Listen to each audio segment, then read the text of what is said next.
Kumusta na po mga kapatid? Narito na naman po muli tayo upang mag-aral ng salita ng Diyos. Ang atin pong pag-aaralan ngayon ay matatagpuan sa Aklat ni Mateo, chapter 24, verse 3 hanggang 14. Simulan po natin sa verse 3. Noon, si Jesus ay nasa bundok ng mga olibo. Habang siya'y nakaupo roon, palihim siyang tinanong ng kanyang mga alagad, "Kailan po ba mangyayari ang mga sinabi ninyo? Ano po ang magiging palatandaan ng inyong muling pagparito at ng katapusan ng mundo?" Sumagot si Jesus, "Mag-ingat kayo upang hindi kayo mailigaw ni numan." Verse 5. Maraming paparito sa pangalan ko at magpapanggap na sila ang Kristo, at marami silang maililigaw. Makakarinig kayo ng mga labanan at makakabalita ng mga digmaan sa iba't ibang dako, ngunit huwag kayong mababahala dahil talagang mangyayari ang mga iyon, bagamat hindi pa iyon ang katapusan ng mundo. Maglalaban-laban ang mga bansa at gayon din ang mga kaharian. Magkakaroon ng taggutom at lilindol sa maraming lugar. Ang lahat ng mga ito'y pasimula pa lamang ng mga paghihirap na tulad sa isang babaeng nanganganak. Sa mga panahong iyon, kapopuotan kayong lahat dahil sa inyong pagsunod sa akin. Sasakdal kayo upang pahirapan at patayin. Verse 10. At dahil dito'y marami ang tatalikod sa kanilang pananampalataya, mapopoot sila at magtataksil sa isa't isa. Marami ang magpapanggap na propeta at ililigaw ang mga tao. Ang kasama ay lalaganap, kaya't manlalamig ang pag-ibig ng marami. Ngunit ang mananatiling tapat hanggang wakas ang siyang maliligtas. Verse 14. Ipapangaral sa buong sanglibutan ang magandang balita tungkol sa paghahari ng Diyos upang ang lahat ng bansa ay makarinig nito, at kung maganap na ito, darating na ang katapusan. Yan po ang sabi ng ating Panginoon, mga kapatid. Mga kapatid, sinabi po ng ating Panginoong Hesus na darating ang panahon ng paghihirap, katulad na isang babaeng nanganganak. Alam po natin ang katatayuan ng isang babaeng nanganganak na sobra ang sakit na tinitiis at paghihirap. Ang ibang nanganganak ay napapasigaw pa dahil sa tindi ng sakit na nararamdaman. Hindi po biro ang sakit na nararamdaman ng isang babaeng nanganganak. Inihahanda po tayo ng ating Panginoong Hesus para sa mga araw na darating. Makakarinig daw po tayo ng mga labanan at digmaan sa iba't ibang mga bansa na nangyayari na po sa ngayon, katulad ng Russia at Ukraine, na patuloy na naglalaban sa ngayon, at nakakalungkot isipin na ang masagana, tahimik at masayang pamumuhay ng mga tao ay biglang napalitan ng dalamhati, lungkot at paghihirap. Kahit hindi po natin sila mga kalahi, ngunit masakit para sa atin ang mga nangyayaring ito para sa kanila. Dahil sila ay mga kapatid natin, dahil tayong lahat po ay nilikha ng Diyos. Kahit na po sila hindi natin kalahi, tayo po ay nalulungkot sa mga nangyayaring ito, dahil hindi biro ang kanilang hirap na tinitiis sa ngayon. Lalong higit ang Diyos nalulungkot dahil siya ang lumikha sa ating lahat. Nalulungkot man po tayo, ngunit lalong higit ang Diyos, dahil ang Panginoong Diyos ay nagmamahal sa atin na siyang lumikha sa ating lahat. Ang Panginoong Hesus na nagbigay ng kanyang buhay para sa ating lahat ay gayon din po't nalulungkot katulad ng Ama na nasa langit. Ipanalangin po natin na bigyan ng Diyos ng sapat na ikabubuhay at patuloy na gabayan sila ng Diyos at ingatan sa kabila ng mga nangyayaring kaguluhan sa kanila sa ngayon at digmaan.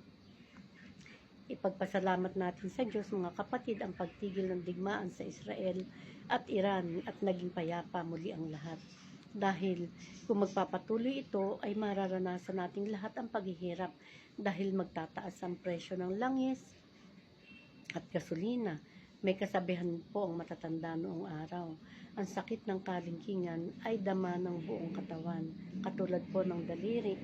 Halimbawa po, sumakit, maliit na parte lang yan ng ating katawan, ngunit ramdam natin ang sakit.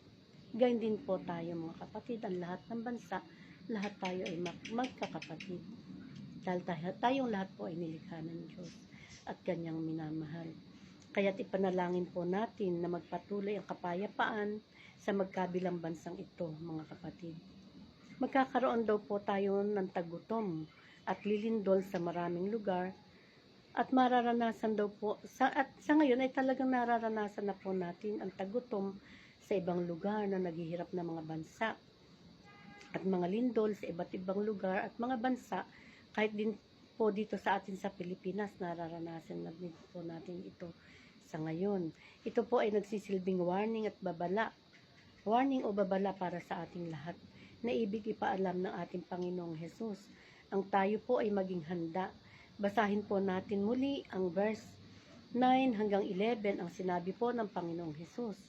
Verse 9, sa panahong iyon, kapupuotan kayong lahat dahil sa inyong pagsunod sa akin. Sasakdal kayo upang pahirapan at patayin.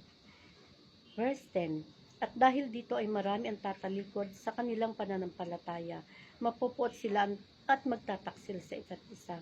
Verse 11, marami ang magpapanggap na propeta at ililigaw ang mga tao. Yan po mga kapatid, nangyayari na rin po sa ngayon ang maraming nagpapanggap na propeta kaya't naililigaw ng pananampalataya ang mga tao. Kaya't mag-ingat po tayong lahat mga kapatid. Magbasa po tayo ng Biblia upang magkaroon tayo ng matibay na pananampalataya. Magsaliksik po tayo sa katotohanan ng salita ng Diyos na itinuro sa atin ng Panginoong Hesus upang hindi tayo mailigaw ni numan. Bagkos ay tayo ang makaakay sa kanila patungo sa ating Panginoon. Maakay natin ang ating kapwa sa katotohanan sa salita ng Diyos. Darating ang panahon na kapupuotan tayo ng ating kapwa dahil sa pagsunod natin sa ating Panginoon. Sasakdal, pahihirapan at papatayin. Ang tanging magpapalakas ng loob po sa atin mga kapatid ay ang matibay na pananampalataya natin sa ating Diyos at sa ating Panginoon. At ang kaalaman at unawa sa kanyang mga salita, kaya hindi tayo matatakot dahil alam natin na mamatay man ang ating katawang lupa, ang ating katawang panlupa ay buhay naman ng ating espiritu at babalik sa Diyos doon sa kanyang kaharian sa langit sa takdang panahon. Basahin po natin ang nakasulat sa verse 13 and 14. Verse 13, ngunit ang nananatiling tapat hanggang wakas ang siyang maliligtas. Verse 14, ipapangaral sa buong sanglibutan ang magandang balita tungkol sa paghari ng Diyos upang ang lahat ng bansa ay makarinig nito at kung maganap na ito, darating na ang katapusan. Yan po ang sabi ng ating Panginoon. Nararapat na manatili tayong tapat upang maligtas.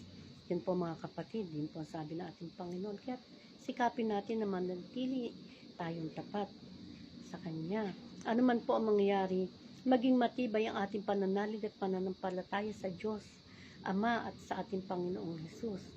Habang may panahon pa, basahin po natin mga kapatid ang Biblia upang lubos na makilala natin ang Diyos, maranasan natin ang mga pangaral, malaman natin ang mga pangaral ng ating Panginoon at mararanasan natin ang kanyang paggabay kung tayo po ay talagang alam natin ang kanyang mga salita at tayo nagbabasa dahil tayo makakapanalangin na malapit sa Kanya at yun ay ibibigay sa atin ating mga kahilingan, ang kanyang paggabay, ang presensya ng Diyos, ang paggabay ng ating Panginoon ay mararanasan natin lahat. Ang ating Panginoon, manatili tayong tapatin ng kanyang bilin na may kalakip na magandang pangako. Ang ating Panginoon ay may maraming napakagandang pangako sa mga taong mananatiling tapat sa kabila ng mga pagsubok na darating sa buhay. Mananatili po tayong tapat mga kapatid, sikapin natin. Tandaan po natin mga kapatid na minamahal tayong lahat ng Ama na nasa langit at kanyang anak, ang ating Panginoong Hesus. Iniwan sa atin ang Biblia upang maging gabay at makapamuhay tayo na malapit sa lumikha sa ating lahat. Magbasa tayo ng Biblia mga kapatid, dahil ang nilalaman nito ay higit pa sa lantay na ginto at hindi kayang pantayan ng kayamanan dito sa mundo. Ang nilalaman po ng Biblia mga kapatid, hindi kayang pantayan sapagkat nandito po ang napakagagandang pangako ng ating Panginoon na nakakamtan na natin sa ngayon habang tayo nabubuhay sa mundong ibabaw. Nararanasan natin ang presensya ng Diyos. Ang mga pangako pinararanas na sa atin lalong higit ang mga pangako sa mga darating pang panahon, sa panahon na tayo ay bumalik sa Diyos, na kunin ang ating buhay, ang magagandang pangako ng Panginoon, lalong higit na mararanasan natin sa kalangitan, sa kaharian ng Ama. Kaya't manatili po tayong tapat mga kapatid. Makakapanatili tayong tapat kung tayo po ay magbabasa ng Biblia upang lalo nating makilala ang Diyos, ang ating Panginoon, ang kanyang mga aral. Magiging madali sa atin ang pagsunod. Magkakaroon tayo ng katatagan ng kalooban, katatagan ng pananampalataya, pananalig sa Diyos Ama, sa pamamagitan ng mga salita na iniwan sa atin ng Panginoon.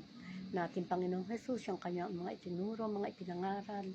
Kung hindi po tayo magbabasa ng Biblia, mga kapatid, kulang ang ating kaalaman. Kung tayo makikinig lamang sa mga nangangaral sa atin, lalong higit na maganda, magsaliksik tayo. Binibigyan na tayo ng ating Panginoong Jesus ng mga babala, nakikita na po natin nangyayari sa ngayon, hindi pa huli ang lahat. Mamuhay tayo ng malapit sa Diyos sa pamamagitan ng pagbabasa ng Biblia na iniwan sa atin ng Panginoon. Ng ating Panginoong Jesus na tunay na nagmamahal, nagpakasakit para sa ating lahat. Ibinigay ng Diyos Ama sa kabila ng pag-ibig ng Diyos sa atin. Binigay niya ang kanyang bugtong na anak at ang Panginoong Jesus. Dahil minamahal tayo kahit hirap at pasakit, tiniis niya para sa ating lahat. May pakikita natin ang ating pagmamahal sa ating Diyos at sa ating Panginoon kung hahanapin natin ang kanyang mga salita, ang salita ng Diyos na iniwan sa ating lahat dahil tayong lahat ay minamahal. Kaya may pakita natin sa pagbabasa, hanapin natin mga kapatid habang may panahon pa at may oras. Hindi yung gahol na kung kailang nandyan na, huli na ang lahat. Mapalad po tayo dahil may panahon pa, may oras pa na makapamuhay tayo ng malapit sa Diyos, alamin ang salita ng ating Panginoon. Yan lamang po mga kapatid. Ingat po kayong lahat. I love you all with the love of the Lord. God bless.